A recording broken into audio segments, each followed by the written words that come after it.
다윗 이야기 22번째 시간입니다. 오늘은 다윗과 기브온 사람들에 관하여 살펴보겠습니다. 설교의 부제는 언약입니다. 성경학자들은 사무엘하 21장에서 24장까지를 사무엘서의 부록으로 여깁니다. 사무엘상 15장부터 사무엘하 20장까지에 기록된 다윗과 관련된 이야기는 연대기 순으로 기술되었지만 사무엘하 21장에서 마지막 장 24장까지는 사무엘서 저자가 독자들에게 전하고 싶은 몇 가지 특별한 사안들을 시간의 순서와 상관없이 기술했기 때문입니다. 본문 1절을 보면 다윗이 왕이 되어 이스라엘을 다스리고 있을 때에 3년이 지나도록 기근이 계속되었습니다. 언제 이 기근이 들었는지 본문은 밝히지 않습니다. 7절을 보면 다윗이 요나단의 아들 머비보셋을 아꼈다고 하지요. 그러므로 이 기근은 다윗이 온 이스라엘의 왕이 된 후에 요나단의 아들 머비보셋을 왕궁에 데려와 항상 자기의 식탁에서 식사하게 했는데 그때 이유인 것은 확실합니다. 3년간의 계속된 기근으로 백성들의 고통은 날로 가중되었을 것입니다. 왕의 마음도 새카맣게 타들어갔을 것입니다. 하지만 다윗은 자신의 힘으로는 이 재난을 해결할 수 없었습니다. 그래서 하나님께 나아가 기도했습니다. 오늘 1절 보시면 다윗이 여호와 앞에 간구하매라고 기록하죠. 이 여호와 앞에 라는 어구는 성소를 뜻한다고 보는 것이 좋습니다. 다윗이 성소에 올라가 하나님께 기도했더니 이스라엘 땅의 기근이 3년이나 계속되고 있는 이유를 하나님께서 말씀하셨습니다. 사울과 그의 집이 기브온 사람들을 죽여 피를 흘렸기 때문이라고 말씀하셨습니다. 사울과 그의 집이란 사울과 그가 속한 베냐민 지파 사람들을 뜻합니다. 그리고 기브온 사람은 2절에서 밝힌 대로 원래는 이스라엘 족속이 아니었습니다. 가나안 땅에 거주하고 있던 아모리 사람 중에서 남은 자였습니다. 여호수아 시대에 이스라엘이 점령해야 했던 가나안 땅에는 대표적으로 7 족속들이 살고 있었는데 그 7 족속을 쫓아낼 때 반드시 주의해야 할 것이 있었습니다. 그 주의사항을 모세가 유언으로 남겼습니다. 신명기 7장 1절에서 4절입니다. 내 하나님 여호와께서 너는 이스라엘 백성 전체를 가리킵니다. 너를 인도하사 내가 가서 차지할 땅으로 들이시고 내 앞에서 여러 민족 헷 족속, 기르가스 족속, 아모리 족속, 가나안 족속, 브리스 족속과 히 족속과 여부스 족속 것 너희보다 많고 힘이 센 7 족속을 쫓아내실 때에 내 하나님 여호와께서 그들을 내게 넘겨 내게 치게 하시리니 그때에 너는 그들을 진멸할 것이라. 그들과 어떤 언약도 하지 말 것이요 그들을 불쌍히 여기지도 말 것이며 또 그들과 혼인하지도 말지니 내 딸을 그들의 아들에게 주지 말 것이요 그의 딸도 내 며느리로 삼지 말 것은 그가 내 아들을 유혹하여 그가 여호와를 떠나고 다른 신들을 섬기게 하므로 여호와께서 너희에게 진노하사 갑자기 너희를 멸하실 것임이니라. 이 모세의 유언을 확대 해석하면 멀리 있는 부족과는 화친을 맺어도 되지만 가까이에 있는 부족은 진멸하라는 것입니다. 그것이 하나님의 뜻이었습니다. 2절에서 기브온 사람을 아모리 사람 중에서 남은 자라고 했는데 그 당시 가나안 땅에 거주하고 있던 이방인들을 통칭할 때 아모리 사람이라고 했습니다. 그 아모리 사람 중에서 남은 자란 아모리 사람들을 가나안 땅에서 쫓아내기 위하여 여호수아가 수행한 정복 전쟁에서 기브온 사람들만 구원받았다라는 뜻입니다. 여호수아 9장 7절과 11장 19절에 따르면 기브온 사람은 히위 족속에 속했습니다. 그 당시 기브온 사람들이 거주하고 있던 가나안의 중부 지역은 베냐민 지파에게 분배된 땅이었습니다. 그러므로 이스라엘은 가나안 땅에 거주하고 있는 기브온 사람과 화친 조약을 맺어서는 안 됩니다. 하나님의 명령이었습니다. 여호수아 9장을 보면 가나안 땅의 6 부족들이 연합하여 이스라엘과 맞서 싸우려고 동맹을 맺었습니다. 그때 기브온 사람들이 이스라엘과 화친 조약을 맺으려고 여호수아에게 사신을 보냈습니다. 그 사신들에게 여호수아가 묻습니다. 너희들이 어디에서 왔으며 왜 우리와 화친조약을 맺으려고 하느냐? 이 질문에 사신들이 속여 대답합니다. 여호수아 9장 8절에서 10절입니다. 그들이 기브온 사람들이 파견한 사신들입니다. 그들이 여호수아에게 이르되 우리는 당신의 종들이니이다 하며 여호수아가 그들에게 묻되 너희는 누구며 어디서 왔느냐 하니 그들이 여호수아에게 대답하되 종들은 당신의 하나님 여호와의 이름으로 말미암아 심히 먼 나라에서 왔사오니 이는 우리가 그의 소문과 그가 애굽에서 행하신 모든 일을 들으며 또 그가 요단 동쪽에 있는 아모리 사람의 두 왕들 곧 헤스본 왕 시혼과 아스다롯에 있는 바산 왕 옥에게 행하신 모든 일을 들었음이니이다. 사신들의 말에서 기브온 사람들이 왜 이스라엘과 화친조약을 맺으려고 했는지 알 수 있습니다. 하나님께서 함께 하시는 이스라엘과 싸웠다가는 승산이 없다는 것을 그들이 깨달은 것이죠. 그래서 속여서라도 이스라엘과 화친하려고 했습니다. 기브온 사람들은 하나님께서 이스라엘 백성들에게 가나안 땅에 있는 부족들은 진멸하고 멀리 있는 부족과는 화친을 맺어도 좋다고 하신 정보를 알아내고는 머리를 썼습니다.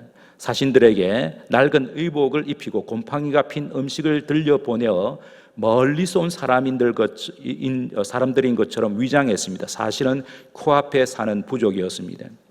여호수아와 이스라엘 백성들이 사신들의 말을 곧이곧대로 믿고는 기브온 사람들과 화친 조약을 맺었습니다. 이에 대하여 성경은 여호수아와 장로들이 하나님께 묻지 않았음을 추궁합니다. 여호수아 9장 14절 15절입니다. 무리가 그들의 양식을 취하고는 기브온 사람들 사신들이죠. 양식을 취하고는 어떻게 할지를 여호와께 묻지 아니하고 여호수아가 곧 그들과 화친하여 그들을 살리리라는 조약을 맺고 회중 족장들이 그들에게 맹세하였더라. 사흘 후에 여호수아와 이스라엘 백성들이 기브온 사람들에게서 속은 것을 알게 되었지만 여호와의 이름으로 맹세한 언약을 파기할 수는 없었습니다. 속아서 체결한 언약이라도 하나님 앞에서 맹세한 것이기에 반드시 지켜야 했습니다. 기도하지 않은 것도 문제이지만 언약을 파기하는 것도 큰 죄가 되기 때문에 그렇습니다. 여호와의 이름을 멸시하는 행위이죠. 여호수아 9장 19절 20절입니다. 모든 족장 이스라엘의 모든 족장이 온 회중에게 이르되 우리가 이스라엘의 하나님 여호와로 그들에게 맹세하였은즉 이제 그들을 건드리지 못하리라. 우리가 그들에게 맹세한 맹약으로 말미암아 진노, 하나님의 진노죠. 진노가 우리에게 임할까 하노니 이렇게 행하여 그들을 살리리라 하고, 그래서 기브온 사람들은 이스라엘의 족장들이 말한 대로 여호와의 제단을 위하여 나무를 패며 물을 깃는 자들이 되었습니다. 그때 여호와의 제단이 기브온 산당에 있었습니다. 그 기브온 산당이 여호수아 시대 이후로 400~500년간 이스라엘의 중앙 성소의 역할을 했는데 기브온 사람들이 그 산당에서 허드렛 일을 하였습니다. 기브온 사람들은 이방인이었지만 하나님을 섬기는 자들이 된 것입니다. 세월이 흘러 여호수아가 죽었고 그 후 350년간의 사사 시대도 지났습니다. 마지막 사사였던 사무엘에 의하여 사울이 왕이 되면서 이스라엘의 왕정 시대가 시작되었습니다. 그때도 기브온 족속은 하나님의 성소를 섬기는 허드렛 일을 하며 살고 있었습니다. 요즘의 말로 하면 예배를 돕는 일을 한 것입니다. 기브온 사람들은 수백 년 동안 이스라엘에 동화되어 평화롭게 지냈습니다. 그런데 기브온 사람들을 학살한 사건이 발생했습니다. 오늘 본문 1절, 2절, 5절에 따르면 베냐민 사람들 가운데에 기브온 사람들을 쫓아내리고 모해한 자들이 있었습니다. 그 사람들이 사울 왕의 허락을 받아 기브온 사람들을 자기들의 땅에서 거주하지 못하게 했습니다. 추방 명령을 한 것이죠. 추방 명령에 불응하는 자들을 죽이기까지 한 것 같습니다. 베냐민 지파 사람들이 그렇게 한 이유는 자기들의 땅에서 이방 민족인 기브온 사람들이 평온하게 사는 것을 못마땅하게 생각했기 때문일 것입니다. 2절에서 언급한 대로 민족주의적인 열심히 특심했던 사울 왕이 이스라엘 경내에 거주하고 있던 이방인들을 죽이려고 했는데 그 일에 사울과 같은 지파인 베냐민 지파의 사람들이 앞장선 것으로 보입니다. 세월은 흘러 사울은 죽었고 다윗이 왕이 되어 온 이스라엘을 다스리고 있던 때에 기브온 주민을 살해하여 피를 흘리게 한 사건을 해결하도록 하나님께서 다윗에게 기회를 주셨습니다. 오늘 본문의 이야기가 그것이죠. 사울과 베냐민 지파 사람들이 기브온 사람들에게 행한 악행이 해결되지 않은 채로 상당한 시간이 흘렀지만 하나님은 잊지 않으셨습니다. 그래서 이제라도 그 죄악이 말끔하게 처리되기를 하나님께서 원하신 것입니다. 하나님께서 3년간 이스라엘 땅에 기근이 들게 하셨는데 그렇게 하신 1차적인 이유는 사울과 베냐민 지파 사람들의 죄악이 아주 크고 중대한 죄악임을 자각하도록 하기 위함이었습니다. 기근으로 인해 다윗이 하나님께 기도했는데 그 기도에 하나님께서 응답하셨지요. 그 응답을 통하여 다윗은 사울과 베냐민 지파 사람들이 두 가지 면에서 큰 죄를 범했음을 깨닫게 되었습니다. 하나는 언약 파괴의 죄입니다. 이미 말씀드린 대로 여호수아 시대에 이스라엘과 기브온 족속은 서로를 돌보겠다고 하나님 앞에서 언약을 맺었습니다. 그런데 선조들이 맺은 언약을 사울과 베냐민 지파의 사람들이 파기한 것이죠. 선조들이 하나님 앞에서 맹세한 언약은 후손들도 이행해야 합니다. 이제 그 언약을 지키지 않아도 된다고 하나님께서 말씀하시기 전까지는 준수해야 합니다. 성경은 서원을 하기 전에 잘 살펴서 하라고 합니다. 서원할 때 경솔하게 해서는 안 됐다는 뜻이지요. 하지만 서원한 다음에는 지키라고 말씀합니다. 전도서 5장 4절에서 6절입니다. 내가 하나님께 서원하였거든 갚기를 더디게 하지 말라. 하나님은 우매한 자들을 기뻐하지 아니하시나니 서원한 것을 갚으라. 서원하고 갚지 아니하는 것보다 서원하지 아니하는 것이 더 나으니 내 입으로 내 육체가 범죄하게 하지 말라. 천사 앞에서 내가 서운한 것이 실수라고 말하지 말라. 어찌 하나님께서 내 목소리로 말미암아 진노하사 내 손으로 한 것을 멸시하게 하랴. 하나님의 성산에 올라가 예배하는 자들은 어떤 자가 되어야 되는지를 시편 기자가 이렇게 밝히고 있습니다. 시편 15편 4절입니다. 그의 눈은 망령된 자를 멸시하며 여호와를 두려워하는 자를 존대하며, 그 다음입니다. 그의 마음에 서운한 것은 해로울지라도 변하지 아니하며. 성경은 하나님께 서운하였으면 반드시 지켜라, 하나님 앞에서 서운했으면 반드시 지켜라. 여기 서운하다라고 하는 동의어로 맹세하다, 언약을 체결하다라는 것이 다 동의어입니다. 하나님 앞에서 언약을 맺었으면 반드시 지켜라, 이게 하나님의 뜻입니다. 사울과 베냐민 지파 사람들이 행한 죄악이 언약을 파괴한 죄라고 하는 것이죠. 또 하나의 죄악은 불의의 피를 흘려 땅을 더럽힌 죄입니다. 기브온 사람들은 이스라엘 백성으로 귀화하여 하나님의 성소에서 일하던 사람들이었습니다. 하나님의 일을 하며 평화롭게 살던 그들을 살해한 것은 불의의 피를 흘려 거룩한 땅을 더럽힌 것입니다. 민수기 35장 33절 34절입니다. 너희는 너희가 거주하는 땅을 더럽히지 말라. 피는 땅을 더럽히나니 피 흘림을 받은 땅은 그 피를 흘리게 한 자의 피가 아니면 속함을 받을 수 없느니라. 너희는 너희가 거주하는 땅 곧 내가 거주하는 땅, 하나님이 거주하는 땅이시죠. 하나님이 거주하는 땅을 더럽히지 말라. 나 여호와는 이스라엘 자손 중에 있음이니라. 사울과 베냐민 지파 사람들이 기브온 사람들에게 행한 큰 죄를 명확하게 알게 된 다윗은 기브온 사람들을 불러 대책을 논의합니다. 오늘 본문 3절이죠. 다윗이 그들에게 묻되 내가 너희를 위하여 어떻게 하랴? 내가 어떻게 속죄하여야 너희가 여호와의 기업을 위하여 복을 빌겠느냐라고 묻습니다. 다윗은 사울과 베냐민 지파 사람들이 기브온 사람들에게 행한 폭행과 살인죄를 자신이 나서서 속죄하겠다고 합니다. 속죄는 진지하게 사과하는 것은 물론 그에 합당한 죄값을 치르는 것을 포함합니다.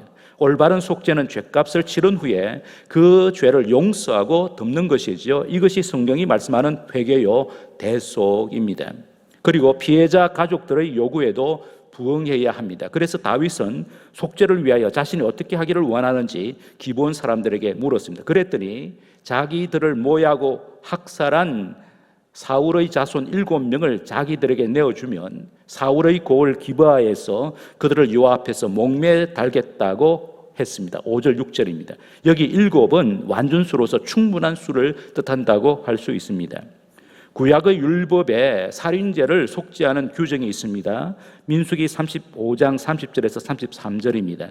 사람을 죽인 모든 자 곧 살인한 자는 증인들의 말을 따라서 죽일 것이나 한 증인의 증거만 따라서 죽이지 말 것이요 고의로 살인죄를 범한 살인자는 생명의 속전을 받지 말고 반드시 죽일 것이며 또 도피성에 피한 자는 대제사장이 죽기 전에는 속전을 받고 그의 땅으로 돌아가 거주하게 하지 말 것이니라. 너희는 너희가 거주하는 땅을 더럽히지 말라. 피는 땅을 더럽히나니 피 흘림을 받은 땅은 그 피를 흘리게 한 자의 피가 아니면 속함을 받을 수 없느니라. 이 규정을 자세히 살펴보면 살인자를 처벌하는 두 가지의 절차가 있었습니다. 하나는 고의가 아니라 부지 중에 살인한 경우에는 살인자가 도피성으로 피하여 생명을 보존할 수 있었습니다. 도피성으로 도피한 살인자를 심리하여 부지 중에 살인한 것이 증명되면 생명의 속전을 지불하고 자유의 몸이 될 수 있었습니다. 하지만 도피성으로 도피한 살인자가 고의로 살해한 것이 드러나면 반드시 사형을 집행해야 합니다. 피 흘림을 받은 땅은 그 피를 흘리게 한 자의 피가 아니면 속함을 받을 수 없기 때문입니다. 그러므로 기본 사람들이 제시한 속죄의 요구는 율법의 규정에 따른 것이었습니다. 다윗은 기본 사람들의 요구대로 사울과 리스바 사이에서 낳은 두 아들과 사울의 장녀 메랍과 그의 남편 사이에 난 5 아들을 그들에게 내주었습니다. 8절 9절에 기록하지요. 그래서 사울왕의 손자와 외손자 7명이 처형되었습니다. 그렇게 처형된 것은 하나님께서 예고하신 바대로 사울의 가문이 몰락하고 있음을 드러내주는 사건이기도 합니다. 그러나 다윗은 사울의 손자요 요나단의 아들인 머비보셋은 내주지 않았는데 그 이유를 7절에서 밝히고 있습니다. 다윗과 요나단 사이에 서로 여호와를 두고 맹세한 것이 있으므로 라고 기록합니다. 서로의 가문을 지키자고 다윗과 요나단이 여호와의 이름으로 약속했다는 뜻입니다. 다윗은 언약을 파기한 사울과는 달리 요나단과 맺은 언약을 신실하게 지킨 것입니다. 10절에서 사울의 첩 리스바가 자기가 낳은 2 아들과 사울의 장녀 메랍이 낳은 5 아들의 시체를 들짐승이 훼손하지 못하도록 하늘에서 비가 내릴 때까지 주야로 지켰다고 기록합니다. 리스바가 행한 일을 다윗이 듣고는 길르앗 야베스에 묻혀있는 사울과 요나단의 뼈를 수거하여 가져다가 기본 산 위에 매달아 죽인 사울의 손자들의 뼈와 함께 사울의 아버지 기스의 묘에 장사했습니다. 12절 13절에 기록합니다. 이것도 다윗이 사울과 맺은 언약대로 사울의 가문에 자비를 베푼 것이라고 할 수 있겠습니다. 그랬더니 하나님께서 그 땅을 위한 기도에 응답하셨다. 다윗의 기도에 응답하셨다라고 기록합니다. 14절입니다. 오늘 본문의 마지막 절이죠. 하나님께서 이스라엘 땅에 내리신 기근이 종식되었다는 뜻입니다. 그로서 사울과 베냐민 지파 사람들이 기본 사람들에게 행한 죄악이 처리되었고 이스라엘 땅에 하나님의 공의가 회복되었습니다. 이처럼 다윗 왕의 우선적인 직무는 하나님의 법도로 나라와 백성을 다스리는 것인데 그 법의 근간이 공의입니다. 공의는 이스라엘 백성들에게만 아니라 기본 사람들처럼 귀한 이방인과 종들에게까지 구현되어야 하는 것이 하나님의 요구였습니다. 십계명의 제4계명을 보면 종들에게까지 안식일의 복을 누리게 하라고 명령하죠. 출애굽기 20장 8절에서 11절입니다. 안식일을 기억하여 거룩하게 지키라. 엿새 동안은 힘써 내 모든 일을 행할 것이나 7째 날은 내 하나님 여호와의 안식일은즉 너나 내 아들이나 내 딸이나 여기에 내 남종이나 내 여종이나 종들이 들어와 있습니다. 내 가축이나 내 문 안에 머무는 객이라도 아무 일도 하지 말라. 이런 엿새 동안에 나 여호와가 하늘과 땅과 바다와 그 가운데 모든 것을 만들고 7째 날에 쉬었습니다. 그러므로 나 여호와가 안식일을 복되게 하여 그 날을 거룩하게 하였느니라. 종들에게까지 안식일을 누리게 하여라. 이게 십계명 속에 포함되어 있습니다. 십계명의 제10계명을 보면 종들의 안전도 보장해야 된다고 말씀하시죠. 출애굽기 20장 17절입니다. 내 이웃의 집을 탐내지 말라. 내 이웃의 아내나 그의 남종이나 그의 여종이나 그의 소나 그의 낙이나 부른 내 이웃의 소유를 탐내지 말라. 그리고 다른 율법에 보게 되면 이방인들까지 선대해야 되는데 선대해야 될 이유가 무엇인지를 밝히고 있습니다. 출애굽기 23장 9절입니다. 너는 이방 나그네를 압제하지 말라. 너희가 애굽 땅에서 나그네 되었은저 나그네의 사정을 아느니라 라고 말합니다. 이방인을 선대하라고 말합니다. 하나님께서 이방인들도 복을 누리게 될 것을 이사야 선지자를 통하여 말씀하셨습니다. 이사야 56장 6절에서 7절입니다. 또 여호와 연합하여 그를 숨기며 여호와의 이름을 사랑하며 그의 종이 되며 안식일을 지켜 더럽히지 아니하며 나의 언약을 굳게 지키는 이방인마다 내가 곧 그들을 나의 성산으로 인도하여 기도하는 내 집에서 그들을 기쁘게 할 것이며 그들의 번제와 희생을 나의 제단에서 기꺼이 받게 되리니 이는 내 집은 만민이 기도하는 집이라 일컬음이 될 것임이라. 그리고 이방인을 선대하면 복을 누리게 될 것이라고 하나님께서 자기 백성들에게 약속하십니다. 예레미야 7장 5절에서 7절입니다. 너희가 만일 길과 행위를 참으로 바르게 하여 이웃들 사이에 정의를 행하며 이방인과 고아와 과부를 압제하지 아니하며 무지한 자의 피를 이곳에서 흘리지 아니하며 다른 신들 뒤를 따라 화를 자초하지 아니하며 내가 너희를 이곳에 살게 하리니 가나안 땅 약속의 땅이죠. 곧 너희 조상에게 영원 무궁토록 준 땅이니라. 기본 사람들처럼 하나님의 날개 아래에 보호를 받으러 온 이방인들을 선대해야 하는 것이 하나님의 뜻이었습니다. 그런데 오늘 본문에서 두 가지의 질문이 생깁니다. 하나는 사울의 죄 때문에 사울의 손자 7명이 처형되었는데 그것이 하나님의 공의에 부합한가라는 질문입니다. 본문 1절에서 사울과 그의 집이라고 했는데 이는 사울 혼자서 기브온 사람들을 폭행하고 살해한 것이 아니었음을 알려줍니다. 사울이 속한 베냐민 지파의 사람들은 물론 사울의 직계 가족들도 직접적이든 간접적이든 폭행과 살인을 저지른 가해자들이었습니다. 그러므로 가해자들 가운데 대표로 사울의 손자 7명을 처단한 것은 공의로운 처결인 동시에 자비로운 처결이었다고 할 수 있습니다. 또 하나의 질문은 사울이 저지른 잘못을 왜 다윗이 해결해야 했는가라는 질문입니다. 간단히 답하면 하나님께서 다윗에게 그 일을 처리하도록 맡기셨기 때문입니다. 하나님의 대리 통치자로 세움받은 다윗은 이스라엘 땅에서 하나님의 공의를 구현해야 할 책무를 부여받았습니다. 그래야 그 땅이 하나님의 복을 누리는 거룩한 땅이 되고 백성들이 고요하고 평안한 삶을 살 수 있을 것이기 때문입니다. 사울 왕이 저질러 놓은 죄악으로 그 땅이 더럽혀졌기 때문에 그 땅을 거룩하게 하는 일에 다윗 왕이 나선 것은 참으로 당연하다고 할 수 있습니다. 이런 점에서 사무엘서 기자는 줄곧 사울 왕과 다윗 왕의 관계를 카운터파트로 묘사합니다. 카운터파트는 대응 관계, 대척 관계라는 뜻이죠. 오늘 본문에서는 하나님 앞에서 맺은 언약을 사울이 파괴했지만 다윗은 그 언약을 회복했습니다. 언약의 파괴와 회복이라는 관점에서 성경 전체를 살펴보면 결국 아담과 예수 그리스도의 관계로 확장됩니다. 아담은 선악과를 따먹음으로써 하나님과 맺은 언약을 파괴했습니다. 그로써 아담의 후손인 인류는 죄와 사망의 종로로 가게 되었습니다. 하지만 하나님께서는 여자의 후손을 통하여 인류에게 죄와 사망에서 벗어날 수 있는 길을 약속하셨습니다. 그 여자의 후손이 예수 그리스도이시죠. 그러므로 누구든지 예수 그리스도 안에 있으면 죄와 사망에서 벗어나 의와 생명으로 충만한 하나님 나라의 백성이 됩니다. 이것이 기독교의 복음입니다. 이 복음을 로마서 5장이 잘 해설하고 있습니다. 로마서 5장 17절입니다. 한 사람의 범죄로 말미암아, 이 한 사람 아담입니다. 아담의 범죄로 말미암아 사망이 그 한 사람을 통하여 아담을 통하여 왕노릇하였은저 더욱 은혜와 의의 선물을 넘치게 받는 자들은 한 분 예수 그리스도를 통하여 생명 안에서 왕노릇하리로다. 19절입니다. 한 사람이 아담이 순종하지 아니하므로 많은 사람이 죄인 된 것까지 한 사람 예수 그리스도이죠. 예수 그리스도의 계속해서 순종하심으로 많은 사람이 의인이 되리라. 21절입니다. 이는 죄가 사망 안에서 왕노릇한 것 같이 은혜도 또한 의로 말미암아 왕노릇하여 우리 주 예수 그리스도로 말미암아 영생에 이르게 하려 함이라. 성도 여러분, 누구든지 아담에게 속한 채로 그냥 있으면 죄와 사망에서 벗어나지 못합니다. 이것이 옛시대, 옛세계에 속한 옛사람의 실상입니다. 하지만 아담에서 벗어나 예수 그리스도에게로 소속을 바꾼 자들은 죄와 사망의 통치에 종지부를 짓고 은혜의 통치 안으로 들어갑니다. 넘치는 은혜로 인하여 영생에 이릅니다. 새 시대, 새로운 세계에 속한 새 사람은 은총의 통치 아래서 죄를 극복하고 의로운 삶을 산출하는 능력을 소유하게 됩니다. 구원받은 성도는 죄와 사망을 이기신 예수님과 함께 은혜와 의와 생명 안에서 왕노릇하게 된다. 사도 바울이 설명하고 있습니다. 얼마나 큰 대조입니까?